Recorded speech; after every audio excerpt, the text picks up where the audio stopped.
माननीय मंत्री मोहम्मद सलीम साहब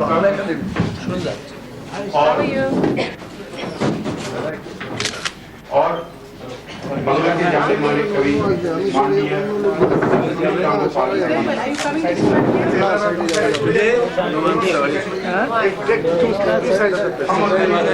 महोदय श्री मोहम्मद अमीन साहब को पुष्प का गुच्छा प्रदान कर रही है वनीता करते हैं।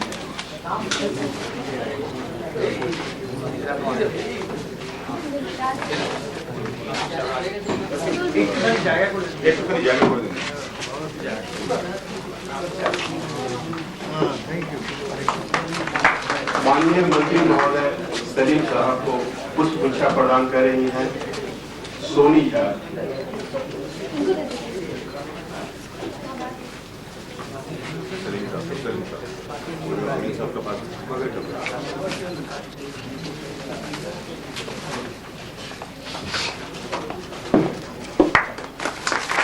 माननीय कवि सुनील गंगोपाध्याय जी को पुष्प गुच्छा प्रदान कर रही है वनीता जी।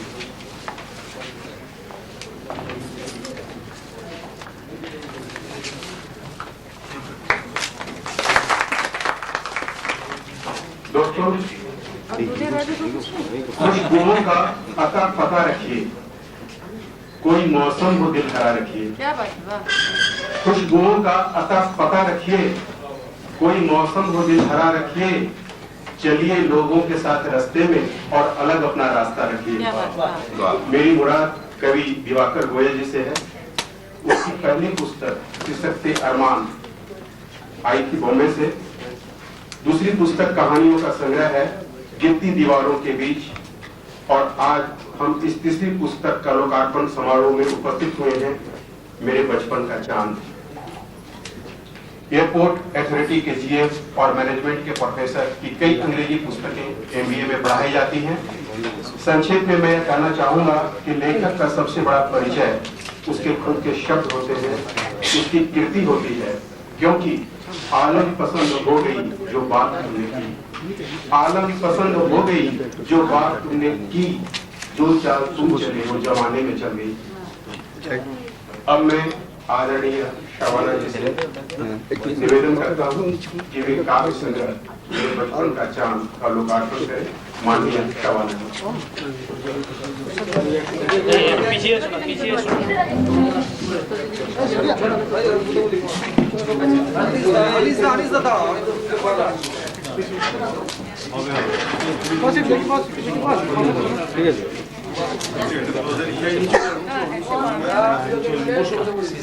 आप यहाँ आइए।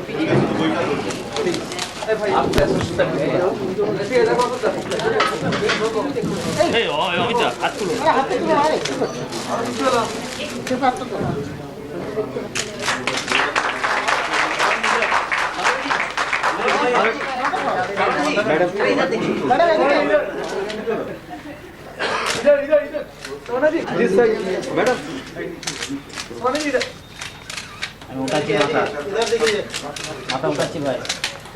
एक बार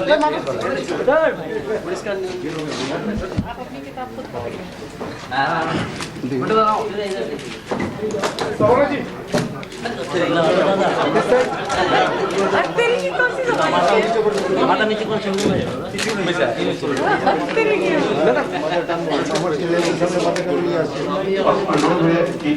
सामने जाबो देखबे ठीक है और एक किताब एक किताब सलीम साहब को दिया जाए। माननीय अमीन साहब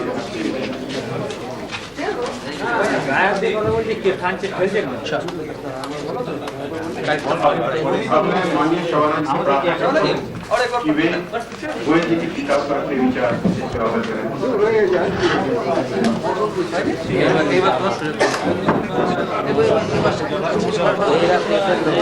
Nivelin Gibambi बहुत खुशी की बात है कि आज दिवाकर गोयल जी का मजमा मैं अपने हाथों से रिलीज कर पा रही हूँ। दिवाकर गोयल जी से हमारे बहुत पुराने ज़ाती ताल्लुकात हैं। शायद आप लोग जानते होंगे कि उन्होंने ये मजमा मेरे वालिद कैदी साहब के नाम सुपुर्द किया है। इनका कैदी साहब से हमेशा से रिश्ता रहा है एक शागिर्द के तौर पर, और मैं सही मानों में इसको अपनी खुशकिस्मती समझती हूँ कि आज मैं ये किताब रिलीज कर पाई। चांद हर उम्र का होता है, लेकिन आमतौर पे जब चांद की बात होती है तो जवानी के चांद का जिक्र होता है। दिवाकर गोयल एक ऐसे शायर हैं जिन्होंने जवानी के चांद के बारे में नहीं बल्कि बचपन के चांद की कई रूप हमको अपनी नज़मों के जरिए दिया है। बच्चा जब पहली बार चांद को देखता है तो खुशी और आश्चर्य एक साथ महसूस करता है। बच्चे के स्वप्निल एहसास में चांदनी खुल सी जाती है और उसे ताउम्र आग भी बनाए रखती है, इस धरती पर प्यार करने को सिखाती है। दिवाकर गोयल जी आप लोग जानते हैं कि ब्यूरोक्रेट हैं, और आम तौर पे ब्यूरोक्रेट्स के बारे में यह माना जाता है कि वो संदिग्ध होते हैं, उनके सीने में कोई दिल धड़कता नहीं है। लेकिन जब आप दिवाकर गोयल की नज़में पढ़ेंगे तो आपको पता चलेगा कि यहाँ एक बहुत मुलायम दिल है जो धड़कता है। इन्होंने जब मुझे अपनी पहली बार शायरी सुनाई थी तो बहुत झिझकते सुनाई, लेकिन इनकी आवाज़ अपनी खुद की है और बहुत हसास आवाज़ है, और उन्होंने इसी को अपनी किताबों में कायम रखा, और मैं इसके लिए उनको बहुत मुबारकबाद देना चाहती हूँ। वो हसीन दिलकश गाँव, तो उन्होंने कलकत्ता एयरपोर्ट से सिर्फ हवाई जहाज ही नहीं उड़ाए हैं बल्कि आसमान में कई हसीन गांव भी बसाए हैं। वो हसीन दिलकश गांव उड़ान उनके शेरों में बारहा नुमाया हो रहा है। उम्मीद है नई रोशनी नए ख्यालात के लोग इसका तहे दिल से खैर मकदम करेंगे। आज मुल्क को सही मानों में कलमकारों की जरूरत है, क्योंकि जो माहौल हम मुल्क में देख रहे हैं उस माहौल को तब्दील करने के लिए जो हमारे पास जरिए हैं उनमें शायरी, उनमें कला बहुत इम्पोर्टेंट जरिए हैं। और इसलिए आज के माहौल में कलमकार जो हसास दिल रखता है, जो दुनिया को एक दिलचस्प लेकिन नरम दिल लहजे में देखता है, ये हमारे लिए बहुत जरूरी है।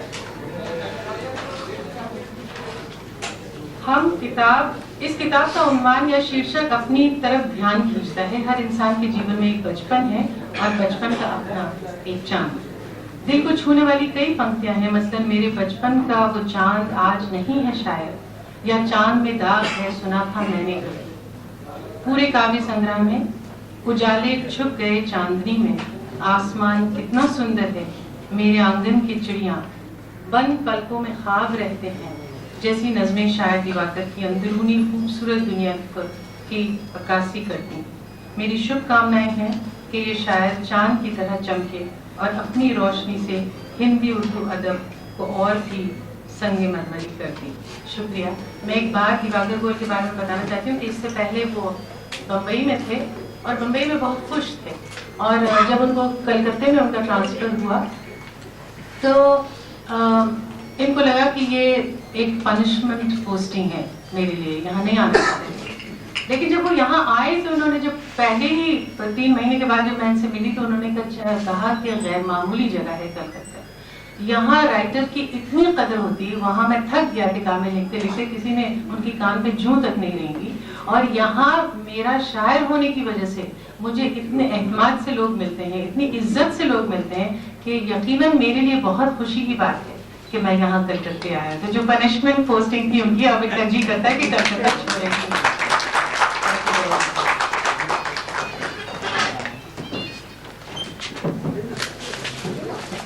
धन्यवाद शबाना जी। अब मैं माननीय मोहम्मद अमीन साहब से अनुरोध करता हूँ कि वो अपने विचार से हमें अवगत करें। मैंने अभी पढ़ी नहीं, जाहिर है कि पढ़ने के बाद ही कोई राय कायम की जा सकती है, लेकिन कोई भी किताब हो, अदब की, शायरी की, उसमें कुछ न कुछ अच्छी बातें तो होती ही हैं। और वो किताब कोई किताब नहीं है जिसके अंदर इंसानियत से मोहब्बत का कोई पैगाम न हो, मुल्क से मोहब्बत करने का कोई जज्बा न हो। मैंने चंद सतरें देखी हैं, ये कशिश है इसमें। दिवाकर गोयल साहब जब कलकत्ते में आए तो मिले मुझसे और उन्होंने कैफी साहब के हवाले से बताया। कैफी साहब ने उनको मेरा नाम बता दिया था, तभी से उनके साथ मेरे ताल्लुकात हैं। कैफी साहब के मद्दाहों में हम सभी लोग हैं, उनका एहतराम करते हैं। तो ये रिश्ता आज तक बाकी है। इस किताब के अशात पर मैं उनको मुबारकबाद करता हूँ। उन्होंने मुझसे ये कहा था कि अपना कोई शेर भी आप सुनाइएगा। एक किताब सुन लीजिए मेरा। जब भी आता है जुल्म और जबर का दौर, सर कटाने की रुत भी आती है। क्या बात है। जब भी आता है जुल्म और जबर का दौर, सर कटाने की रुत भी आती है। जब भी बढ़ती है शब की तारीकी, सरफरोशी दिए जलाती है।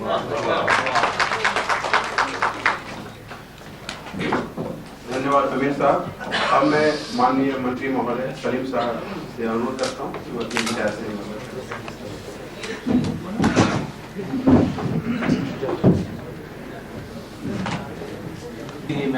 दिवाकर जी, सबसे पहले तो मैं बधाई देता हूँ। और दिवाकर जी का जो कलकत्ते के बारे में सोच है वो आज के लोकार्पण के मौके पर इस बात की गवाही भी दे रही है कि किस तरह से लोग यहाँ पे क्रिएटिव काम है उसको सराहते हैं। मुझे याद है पिछले साल एक किताब अमीन साहब के हाथ लोकार्पण हुआ था और वो भी एक मस्जिद के बीच में हुआ था और आज यहाँ सपना जी आई हैं। मैं शायद दिवाकर से ज्यादा व्यक्ति दिवाकर को जानता हूँ, एक अच्छे दोस्त की हैसियत से, एक नेक इंसान की हैसियत से। और खासकर उनका जो ये आर्मी परिवार से उनका जो ताल्लुक है मुंबई में रहते हुए, तो वो हम लोगों के बीच में एक कड़ी की तरह काम करते हैं। है तो एयरपोर्ट के अफसर, लेकिन एयरलाइंस के भी काम करते हैं मुंबई कलकत्ते को नजदीक ले आने के मामले में। हमारे लिए उनका बड़ा दूसरा रिश्ता भी एक है, क्योंकि मैं अभी तो मंत्री बना और अभी वो शायर बनके यहाँ किताब के लिए है। मैं एयरपोर्ट का दिल्ली में जब था मैं, तो पूरे मुल्क का एयरपोर्ट के एम्प्लॉइजों का यूनियन करता हूँ या करता था, और वो एयरपोर्ट के मैनेजमेंट के तरफ से बैठते हैं। और अभी भी वो जद्दोजहद तो चलता ही रहता है। मैं अपने वहाँ के जो मजदूर हैं, मुलाजिम हैं, एम्प्लॉइज हैं, उनके हक के बारे में कहीं भी एक जगह एक कदम पीछे हटने वाला नहीं। और वो अपने जो मैनेजमेंट की जो ड्यूटी है, एयरपोर्ट अथॉरिटी ऑफ इंडिया की जो ड्यूटी है, उसकी हैसियत से बेशक वो यहाँ पे कोई खातिर तो नहीं कर सकते, लेकिन जाती तौर पर ये एक मिसाल भी है कि रिश्ता बहुत मजबूत है और इसमें कोई मतलब खोट नहीं है। बल्कि हम अक्सर कहते हैं कि देखिए आप हमसे ज़्यादा मिलना जुलना मत कीजिए, नहीं तो फिर एम्प्लॉय समझेंगे अरे ये तो आपके घर के आदमी हैं, सब कुछ हम मांग सकते हैं इनसे। आप फिर एम्प्लॉय ये भी कह सकते होंगे कि देखो भैया ये मजदूर का लीडर है लेकिन मैनेजमेंट के साथ उठता बैठता है। लेकिन शेर व शायरी, अदब और इंसानियत एक ऐसा रिश्ता है जो हर रिश्ते से बहुत ऊपर उठ कर होता है। और यहाँ पे पश्चिम और पूर्व में कोई अंतर नहीं होता। और सूरज तो उगती है और पश्चिम में डूबती है, ऐसे हम देखते हैं। लेकिन चांद का एक फ्रीडम है और उन्होंने अपने बचपन के चांद को याद किया। मतलब वो बचपन की जो फ्रीडम, स्पिरिट ऑफ फ्रीडम है, उनको वो इस किताब में पकड़ने की कोशिश की होंगे। मैं इन किताब के बारे में शायद कुछ नहीं कहूँगा। खुद इस किताब में एक से एक शख्सियत, कैफी आदमी से शुरू करके, खिलाफत से शुरू करके, सबकी राय उनके बारे में इसमें आपके बैक कवर में दिया हुआ है।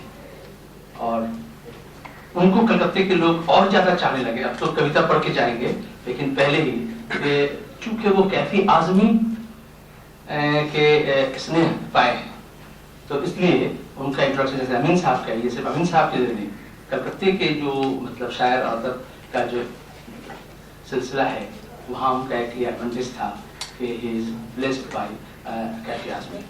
और कैफी आजमी तो हम लोग इस तरह से कैफी आजमी जानते हैं, उनका जो पूरा नाम इनके किताब से फिर दोबारा याद आ जाएगा। पूरे हिंदुस्तान के लोग कैफी आजमी को सैयद अतहर हुसैन रिजवी के नाम से नहीं पहचानते। उन्होंने जब इनको इसको डेडिकेट किए कैफी साहब के नाम में, तो सैयद अतहर हुसैन रिजवी कैफी आजमी के नाम में किए। तो वो कैफी आजमी का भी बचपना को याद दिला। शुक्रिया, धन्यवाद। बात जो दिल से निकलती है असर रखती है, बात जो दिल से निकलती है असर रखती है, पर नहीं ताक से परवाज में रखती है। बहुत बहुत धन्यवाद महोदय।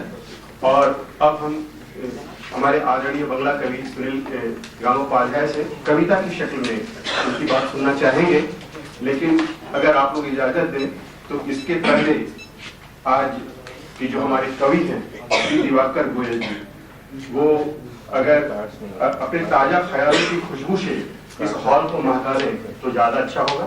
उसके बाद में हम लोग सुनील दा की कविता सुनेंगे। श्री दिवाकर गोयल। शबाना जी, अमीन साहब, सलीम साहब, सुनील दा, कितने मंचों पे कविताएं सुनाई, लेकिन आज कितना दिल भरा है, शायद कभी नहीं भरा होगा। शबाना जी ने मुझे कहा भी तो उससे मेरा हौसला, बड़ा हौसला अफजाई थी। ये शख्स शायद कभी शायर ना होता, कभी कवि ना होता, अगर कैफी साहब के वो शब्द मेरे साथ ना होते। एक बचपन की डायरी थी जिसको जामा पहनाया किताब का कैफी आजमी, वो शख्सियत मैं भूल नहीं सकता। वो लम्हे उससे बहुत कुछ कहते थे, तो मैं केवल यही कहता था अपना हाथ मेरे सर पर रख दीजिए। आज ये किताब उनको डेडिकेट करते हुए मैं सोचता हूँ कहीं जन्नत में उनकी रूह ये चीज देख रही होगी। कुछ आशार सुनाऊंगा, आपने उस शेर से सुनाऊंगा जो कैफी साहब बहुत लाइक करते थे। किसी को गीत देता हूँ, किसी को साज देता हूँ, किसी को गीत देता हूँ, किसी को साज देता हूँ, बहुत खुश होता हूँ तो हर राज देता हूँ। नहीं कुछ बचता है जब लुटाने के लिए, नहीं कुछ बचता है जब लुटाने के लिए, तेरी खोई हुई आवाज को आवाज देता हूँ। शीर्षक कविता है मेरे बचपन का चांद।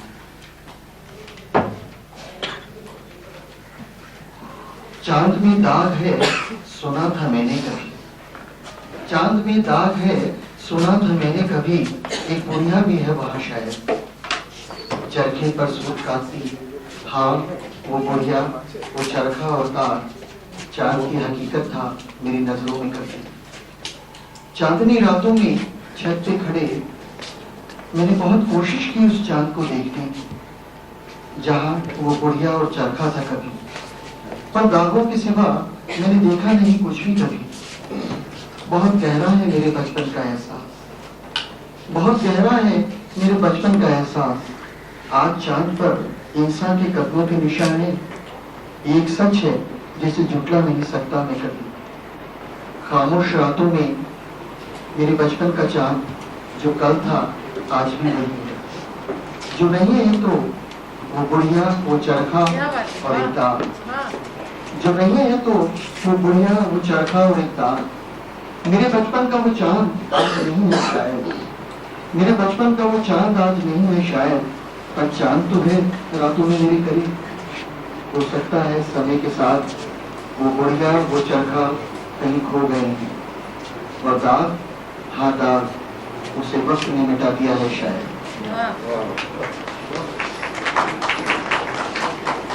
दूसरी कविता है वक्त। जीवन रुक जाता है, रुकता नहीं वक्त कभी, वक्त के आगे चला नहीं जीवन कभी। वक्त की पहचान कराता है वक्त ही, और मंजिलों के फासले तय करता है कभी। हर खुशी, गम और लम्हा वक्त का है मुंतज़िर, हर सफर की इब्तिदा वक्त की पाबंद है। वक्त से पहले मिलती नहीं मंजिल कभी, वक्त से ज्यादा कभी होती नहीं है जिंदगी।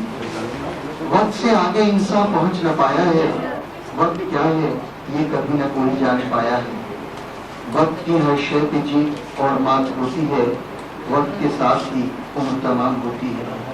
वक्त कभी हमसाया है तो हम सफर भी है, और वक्त अगर खुदा है तो उसकी खुदाई भी है। वक्त एक सवाल है तो उसका जवाब भी है। बचपन के ऊपर ये समर्पित है काव्य संग्रह। एक कविता है छूट गया बचपन। बहुत ढूंढता हूँ पर खोज नहीं पाता उन दूर दराज रास्तों को जहाँ कभी बचपन बीता था। सांझ होती ही पुराने बरगद के नीचे बहुत सारे बच्चों की भीड़ से घिरी। वो नानी हाँ नानी, बुदबुदाया चेहरा, सफेद बाल, झुकी कमर, कहानियां सुनाती, पहेलियां बुझाती, थपथपाकर सुलाती, सांझ को रात में छुपाती वो नानी। और इससे अलग बड़ी सड़कों का एहसास दिलाती वो छोटी छोटी पगडंडियां, घास के मैदान पार कराती, एक दूसरे से जोड़ती हाँ वो पगडंडियां। आज मेरा बचपन भी और बचपनों की तरह कहीं पीछे छूट गया है।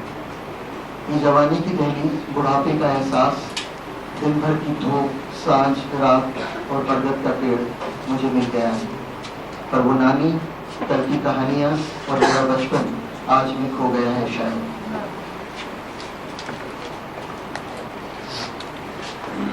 ये कविता है ये जिंदगी। उलझे कटीले तारों में सिमटी, खुद के बोझ से लदी, अपने से परेशान, वक्त के साथ चलती, दहकते अंगारों सी है ये जिंदगी। कुछ मोड़ घुमावदार रास्तों में और एक लंबा सफर है। कुछ पड़ाव भी हैं, कभी अकेले कभी हम सफर के साथ कटती जाती है ये जिंदगी। कहीं गम है तो कहीं खुशियां, सूरज की तपिश से अलग चांदनी रात भी है। इंसानियत के कफन में लिपटी बहुत से रिश्तों को निभाती है ये जिंदगी। खुदा है और नहीं भी, खुदा है और नहीं भी, इन सवालों से घिरी आसमां से धरती से समाती है। कभी हवाओं में तैरती तो कभी समंदर में नहाती है ये जिंदगी। एक बंबई को समर्पित है रचना लहरें। कभी जो बीच पर या मेरीन ड्राइव पे उन लहरों को देखते हुए कविता लिखी थी। सागर पर पड़ी संगठों से ये लहरें, हवाओं से लड़कर सफर तय करती ये लहरें। मंदिरें छोड़कर आती जाती ये लहरें, तूफान के थपेड़े खाकर क्यों नहीं थकती ये लहरें। चट्टानों की चोट सहती, एक दूसरे में समाती ये लहरें। कभी मिटती भी नहीं होश दबाकर ये लहरें। बारिश की बूंदों को निगलकर अपना बनाती ये लहरें। जिंदा मुर्दे का भेद मिटाकर अपने साथ बहाती ये लहरें। दिन के उजाले से रात के अंधेरों का मिलाप कराती ये लहरें। कभी आकाश छूने की तमन्ना और फिर धरती में समाती ये लहरें। कभी शांत रहती और कभी उफन कर तबाही मचाती ये लहरें। गम, तन्हाई और बेवफाई के इंसानी रिश्तों में नहाती, कभी खामोश कभी शोर मचाती ये लहरें। शिवानंद जी ने जिक्र किया कि कविता का आसमान कितना सुंदर है, आपके रूबरू है। कहां से आ जाते हैं अतीत के बादल और घेर लेते हैं इस नीले आसमान को। कभी काली घटा बनकर बरसते हैं आंसुओं की तरह। रोक लो इनको, आसमान कितना सुंदर है। उड़ते हुए पक्षी, सूरज का पीला चेहरा और धूप में नहाते पेड़ पौधे। बहुत तेज आंधियों से कहो काल बन उड़ा ले जाए इन बादलों को, या फिर बरसते दो इन्हें रंग भरे दिल के आंसुओं की तरह।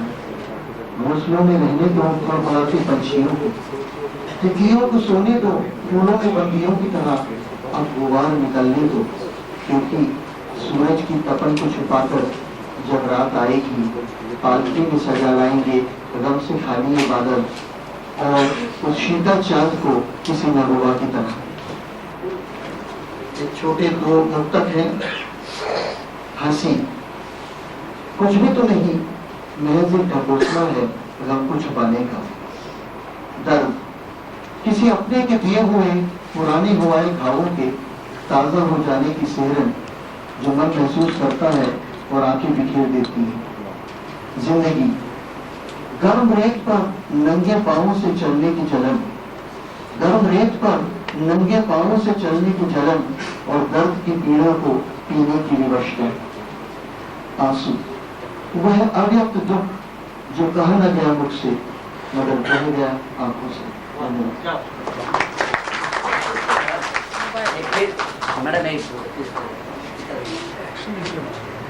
तो खड़े रह के ना बैठे हुए अच्छा नहीं लगता। जाने कितनी उड़ान बाकी है, जाने कितनी उड़ान बाकी है, इस परिंदे में जान बाकी है। जितनी बढ़नी की बढ़ गई है जमीन, अब तो सिर्फ आसमान बाकी है। मैं आमंत्रित कर रहा हूँ बंगला के माननीय कवि श्री सुनील गंगोपाध्याय जी को। और आज एक कवि और साहित्यकार का कर्तव्य पढ़ने की तुलना में कहीं अधिक हो गया है, तो कुछ सामयिक कविताएं सुनिए।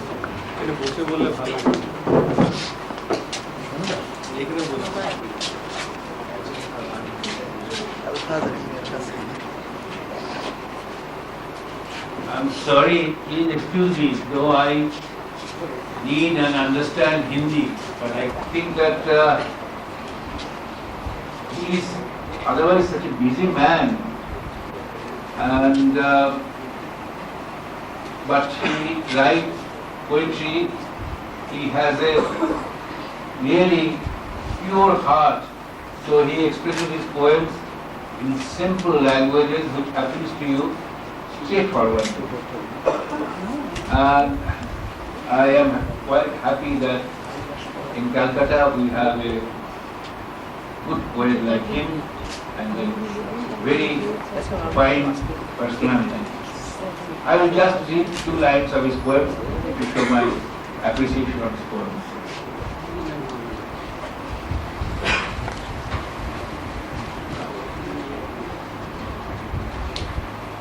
पाया कभी खो दिया, जिंदगी की चाल कभी धीमी कभी तेज।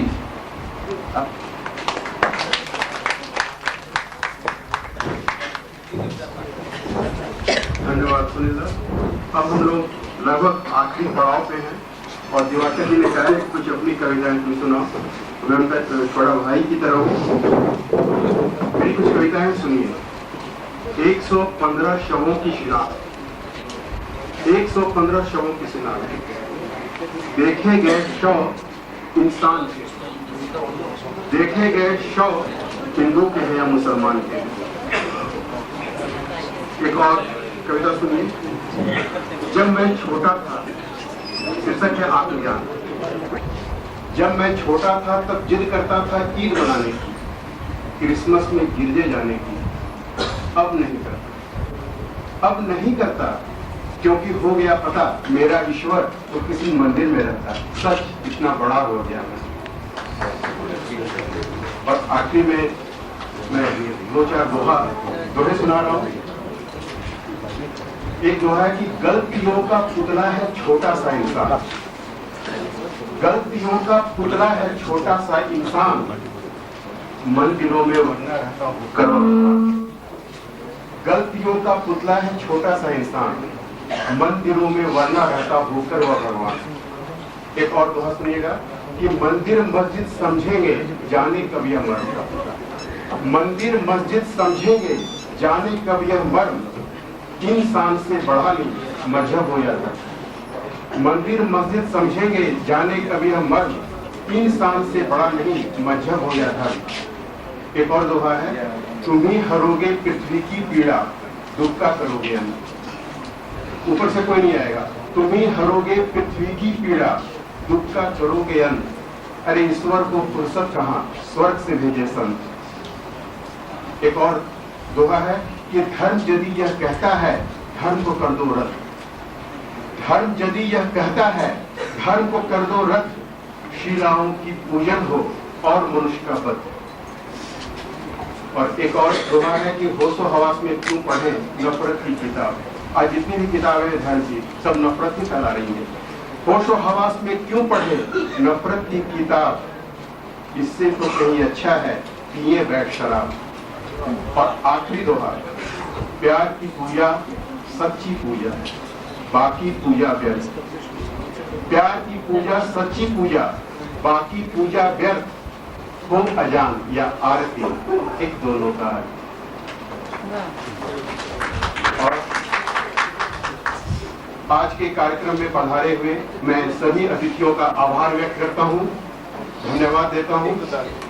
और कवि दिवाकर जी को एक संदेश देना चाहूंगा कि 2 दिन भी जी मगर तू ताज बनकर जी, 2 दिन भी जी मगर तू ताज बनकर जी, अटल विश्वास बनकर जी, अमर युगगान बनकर जी, मत पुजारी बन स्वयं भगवान बनकर जी, स्वयं भगवान बनकर। धन्यवाद। एक और अनाउंसमेंट करना चाहता हूँ, शबाना जी की हस्ताक्षरित पुस्तकें यहाँ उपलब्ध है। जो भी प्राप्त करने के लिए ले सकते हैं। धन्यवाद।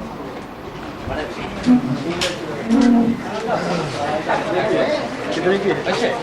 कितने की है? She was signed. अरे आप आइए, आप आइए, साइड में आइए, इधर आपके लिए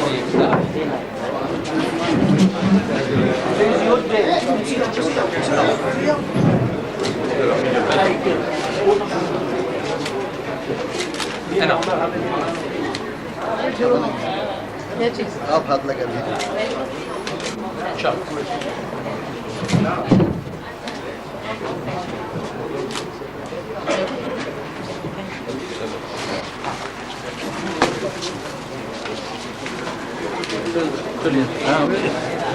हमारा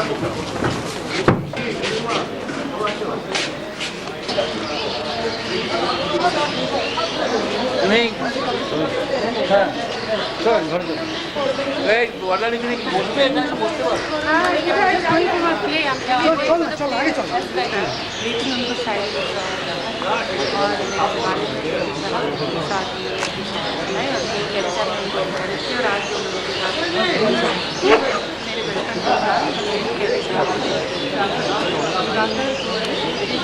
का चांद का जिक्र होता है तो जवानी के चांद का जिक्र होता है और बहुत मुलायम जबान है, साधारण जबान है, साथ में बात उन्होंने बहुत सरलता और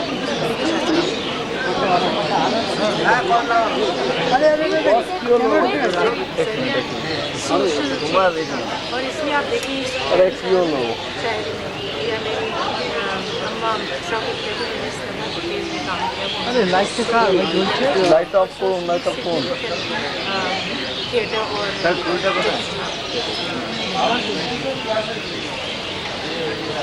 चलो जी।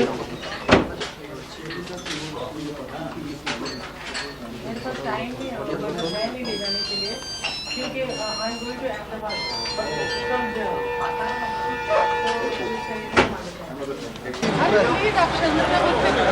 क्या बात कर रहे हैं